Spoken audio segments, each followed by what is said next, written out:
और शौर्य डोभाल हमारे साथ जुड़ गए हैं। शौर्य डोभाल, जो स्टेप्स अभी तक उठाए हैं और आपका अपना असेसमेंट इस बारे में क्या है कि जो आने वाले चैलेंजेस हैं? बस एक ही पॉइंट बोलना चाहूंगा कि देखिए, from economic point of view, आर्थिक स्थिति के परिप्रेक्ष्य में अगले 12 से 24 महीने काफी डिफिकल्ट होने वाले हैं देश के लिए, और हमको उसकी बेसिस पर प्लानिंग करनी है। और हमारी सबसे बड़ी प्रॉब्लम ये होने वाली है कि हमारे को एम्प्लॉयमेंट श्रिंकेज होगा। अब इसको हम काफी एनालाइज कर सकते हैं, काफी वो कर सकते हैं, बट आप ये मान के चलिए कि अगले 24 महीने हमारे को मैसिव एम्प्लॉयमेंट का कॉन्ट्रैक्शन होगा। और खासकर उत्तराखंड जो सर्विस इंडस्ट्री में है, मतलब होटल्स में है, टूरिज्म में है और देश भर में है, ये कई इसकी लेबर वापस आ सकती है। क्योंकि जब ये लॉकडाउन, अभी तो सिर्फ माइग्रेंट लेबर पे हुआ है, लेकिन इसके बाद इसका नेक्स्ट इम्प्लीकेशन होगा अगर एक्सटेंडेड लॉकडाउन, और क्योंकि 12 महीने तक कोई अपेक्षा नहीं है कि इसका वैक्सीन निकलेगा, तो अब तो सरकार भी ये कह रही है कि हमको इसके साथ जीना पड़ेगा। तो मुझे लगता है कि उत्तराखंड को ये सोचना पड़ेगा कि इस मैन पावर को आप कैसे करेंगे और कैसे हम इसको अगले 12 से 24 महीने एक इंगेज्ड या प्रोडक्टिव यूज में रखेंगे, क्योंकि सब्सिडाइज करना तो इम्पॉसिबल होगा। तो एक तो शॉर्ट टर्म में ये उत्तराखंड के लिए एक चैलेंज होगा, क्योंकि हमारी लेबर ज्यादा एक्सपोर्टेड है।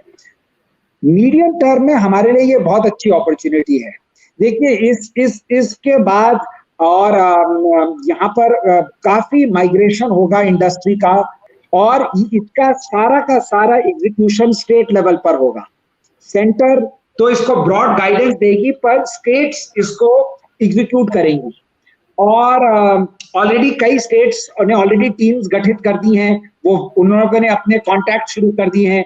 जापान की सरकार अपनी इंडस्ट्रीज को करीब $3 बिलियन दे रही है, सिर्फ सप्लाई चेन्स को मूव करने चाइना से और कंट्रीज में। तो आपने जैसे कहा कि हमारे पास जमीन है, लेकिन हाईटेक इंडस्ट्री और एक्सपोर्ट इंडस्ट्री, मतलब जिस चीज को हम कम जमीन पर हाई वैल्यू ऐड बनाकर जमीन के माध्यम से, मतलब हम देहरादून से उसको फ्लाई करके दुनिया में पहुंचा सकते, इसी में हमारा कंपेटिटिवनेस रहेगा फ्यूचर में। क्योंकि जैसे मैंने कहा, हम लैंडलॉक्ड हैं, हमारे लिए यूपी, हरियाणा, राजस्थान क्रॉस करके गुजरात का कोस्ट या महाराष्ट्र का कोस्ट पहुंचना इम्पॉसिबल है, और कंपेटिटिव भी नहीं है वो लोग। तो हमको ये सोचना चाहिए कि हाईटेक इंडस्ट्रीज में हम क्या कर सकते हैं। हमारे पास अच्छी मैन पावर है, अच्छी यूथ है, टेक्निकल इंस्टीट्यूट्स हैं। हम कैसे भारत सरकार के साथ मिलकर एटलीस्ट हाईटेक इंडस्ट्रीज को उत्तराखंड में अब्सॉर्ब करें, और उनके लिए कोई एक पॉलिसी बनाएं और डायरेक्टली G2G में इसको एग्जीक्यूट करें। मतलब तो इसके बारे में थोड़ा मैं सोचता हूँ मीडियम टर्म में हमको सोचना चाहिए। ठीक है, शौर्य जी से का बहुत उन्होंने अच्छे सुझाव हमको दिए हैं, और निश्चित रूप से हम पर कार्रवाई भी करेंगे। इस बारे में पहले भी काफी आप लोगों के माध्यम से तक पहुंचा है। नमस्कार सभी पैनलिस्ट को, मेरा नमस्कार। मैं तो 2 विषयों पर बात करना चाहता हूं। एक तो यह कि एक फिल्म इंस्टीट्यूट की स्थापना अगर उत्तराखंड में हो, क्योंकि इस समय पूरे देश में 2 ही भारत सरकार के इंस्टीट्यूट है, एक पुणे में है और एक कोलकाता में, और पूरा उत्तर भारत जो है वो अछूता है, वहाँ पर कोई इंस्टीट्यूट नहीं है। और हमारे यहाँ जब एंट्रेंस एग्जाम होते हैं तो बहुत बड़ी संख्या में उत्तर भारत से लोग अप्लाई करते हैं। उत्तराखंड से कम करते हैं, लेकिन उत्तर भारत से बहुत बड़ी संख्या में लोग अप्लाई करते हैं। तो मुझे लगता है कि एक प्रादेशिक फिल्म इंस्टीट्यूट नॉर्थ इंडिया के लिए, उसके लिए यदि उत्तराखंड पहल करे तो केंद्र सरकार की तरफ से सकारात्मक इसमें कुछ हो सकता है। उत्तराखंड को एक फिल्म डेस्टिनेशन के रूप में तो पहले से ही प्रमोट किया जा रहा है, और लगातार 2 वर्षों से नेशनल अवार्ड्स भी मिले हैं उत्तराखंड को as the best film destination state. लेकिन जरूरी है अब एक इकोसिस्टम भी बनाने की, कि सिर्फ एक फिल्म डेस्टिनेशन जिसमें मुंबई या साउथ इंडिया से फिल्म मेकर्स आएंगे, शूट करके चले जाएंगे, वो अपने आप में ठीक है, लेकिन वो काफी नहीं है। एक फिल्म इंस्टीट्यूट बने तो टेक्नीशियंस भी वहां तैयार होंगे और धीरे धीरे करके एक फिल्म कल्चर का भी निर्माण होगा, विकसित होगा। निर्माण तो नहीं, क्योंकि ऑलरेडी गढ़वाली भाषा में और कुछ कुमाऊनी भाषा में फिल्में बन चुकी हैं, लेकिन उसको विकसित करने की जरूरत है। लोकल स्टोरी राइटर्स को हमें बनाना होगा, तैयार करना होगा। तो एक तो ये मेरा सुझाव है कि एक फिल्म इंस्टीट्यूट उत्तराखंड में खुलना चाहिए। और मेरी राय में अल्मोड़ा में जो उदय शंकर एकेडमी है, वो एक बहुत बड़ा ऑलरेडी इंस्टीट्यूट वहाँ है, जो कि शायद जो मुझे पता है फंक्शनल नहीं है, वहाँ पर कोई गतिविधि नहीं हो रही है, और बहुत प्रतिष्ठित इंस्टीट्यूट है। गुरुदत्त ने कोरियोग्राफी वहीं से सीखी, उदय शंकर एकेडमी से, तो उसका एक कनेक्शन भी है।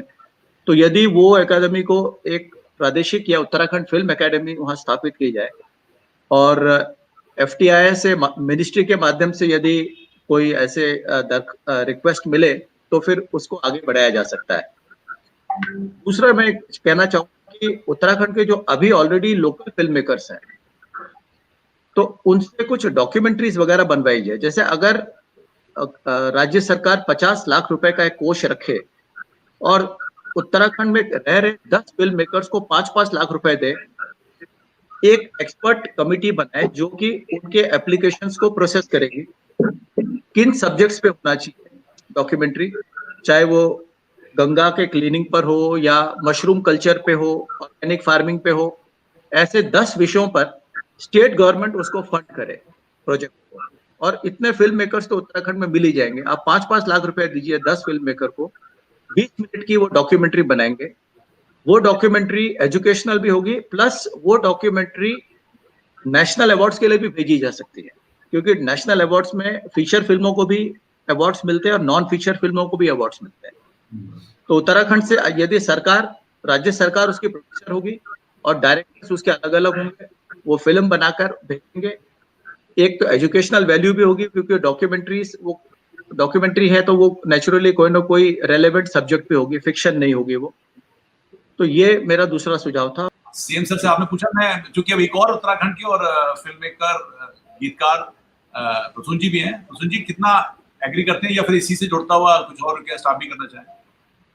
जी देखिए, विपिन जी ने कई महत्वपूर्ण विषय और सवाल उठाए हैं। मुझे लगता है कि अभी जैसे कि मैं कह रहा था कि मेरे कुछ फिल्म मेकर मित्र जो हैं वो उत्तराखंड में इस समय हैं, मनोज वाजपेयी हैं, शेखर कपूर है, कई लोग हैं, उनसे मैं लगातार संपर्क में रहता हूँ। बीच में ये भी सवाल आया है कि मैंने कहा भाई अभी यहाँ पे कुछ राष्ट्रहित में कुछ काम कीजिए, कुछ फिल्म बनाइए। तो मैं बीच में मैंने कहा भाई कविता लिखिए, इसको गीत में कन्वर्ट करते हैं। अभी फिर मैं A.R. रहमान जी के साथ काम करने लगा, उस बीच में भी मैंने कहा कुछ शूटिंग आप वहाँ कीजिए। तो उन्होंने कहा कि भाई लोकल टैलेंट कि हमें पता नहीं है कि वहाँ पे स्किल कैमरामैन या इस तरह की चीजें अवेलेबल हैं, क्योंकि अब हम बॉम्बे से तो बुला नहीं सकते, फ्लाई डाउन तो नहीं करवा सकते। अगर यहाँ आसपास अगर हैं तो हम शुरू कर सकते हैं कुछ, आप कह रहे हैं तो यहाँ पर हम काम कर सकते हैं। तो ऐसा लगा कि local skill development in creative fields, skill development specially in creative fields के ऊपर काम होना चाहिए। और अगर वो लोग अवेलेबल हैं और वहां रहते हैं तो उनकी सूचना भी उपलब्ध होनी चाहिए, जिससे कि फिल्म मेकर उनको यूज कर सके। कहीं होता क्या है, आने वाले दिनों में बहुत मुश्किल होगा ट्रैवल करना, और अगर लोकल टैलेंट अवेलेबल होगा तो उससे खासकर फिल्म मेकिंग जैसी चीजों को बहुत बल मिलेगा, क्योंकि वहां पे लोकल आपको टैलेंट अवेलेबल है। अच्छा सजेशन है बहन जी, से हमारी बातचीत भी हुई थी और यहाँ पर एक हफ्ते की वर्कशॉप आपने यहाँ पर एक की भी थी। उसके बाद भी आपने फिर दूसरी बार मेरी भेंट नहीं पाई, लेकिन फिर भी आपका बड़ा लगाव भी और आपकी ये भी इच्छा है कि भाई यहाँ कुछ लोग इसको करें। हमने पिछले दिनों में एक कॉन्क्लेव किया था मसूरी में, और उसमें कई लोग इंडस्ट्री से हमने बुलाए थे, और उसमें हमारी यही कहना चाहिए कि हमने काफी उसमें जो काम हम आगे बढ़ भी गए थे। उसमें फिल्म इंडस्ट्री की जो डिमांड थी, यहाँ पर अनेक निर्माता भी यहाँ पर आए। अब उनकी डिमांड ये होती है कि हमको एयरपोर्ट से 1-8 घंटे की डिस्टेंस पर हो, अब वो लैंड उपलब्ध होना जो उस तरह की दिक्कतें थी, मैंने 2-3 जगह दिखाई भी उनको। एक हमने फिल्म इंस्टीट्यूट के लिए लैंड चिन्हित भी की थी, लेकिन उन्होंने कहा तो बिल्कुल एयरपोर्ट के ऊपर, एयरलाइंस इसके ऊपर से है, तो यहाँ पर तो हमको बहुत हम लोगों को सूट नहीं करता है। लेकिन हाँ, हमने जो कैतुरा जी ने जो बात कही कि हम यहाँ पर जो छोटे स्किल पर हम उसकी शुरुआत करें, तो उस दिशा में हमारा काम चल रहा था उसमें भी। लेकिन सब ये इस समय जो ये दिक्कतें आई हैं उसकी वजह से प्रॉब्लम्स हैं। लेकिन हाँ, हमने निर्णय जरूर लिया है कि हम यहाँ पर एक कोई सेंटर उसका जरूर शुरू करेंगे कि जहाँ पर हम बच्चों को, या जो जिनमें इच्छा है इस दिशा में आगे बढ़ने की, तो वो हम शुरू करेंगे।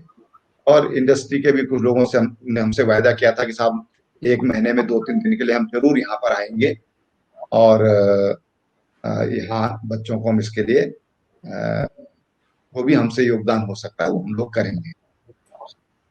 जो अपने कैंतुरा जी ने जो बात कही, काफी लंबे समय से हम उसको लेकर के कर रहे हैं, लेकिन थोड़ा उसमें कुछ दिक्कतें हैं जिस कारण हम नहीं कर पा रहे हैं। लेकिन फिर भी हम लोग अपनी तरफ से प्रयास कर रहे हैं। लेकिन हाँ, छोटे लेवल पर हम उसको, हम लोग जो हमारे स्तर पर है, हम उसको स्टेट के स्तर पर है, उसको हम शुरू करने के लिए हमारी तैयारी है। ये हमारे सेक्रेटरी हैं, उस दिशा में उन्होंने काफी काम कर भी लिया है।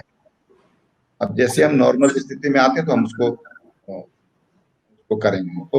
तो इंडस्ट्री के लोगों की डिमांड थी कि भाई कहीं देहरादून मसूरी के बीच में कहीं हो तो ज्यादा अच्छा है, क्योंकि यहाँ पर एयर कनेक्टिविटी है। तो हम लोगों को जो समय का अभाव रहता है, हमको यहाँ से देहरादून 2 घंटे की जर्नी है और वहाँ 1 घंटे में हम किसी भी इंस्टीट्यूट में यहाँ पर पहुंच जाए, तो उससे हमको सुविधा रहेगी। तो वो उनकी ज्यादा इच्छा उनकी थी कि मसूरी और देहरादून के बीच में कोई ऐसी जगह हो कि, मेरा ठीक है, उसी दिशा में हम सोच भी रहे हैं।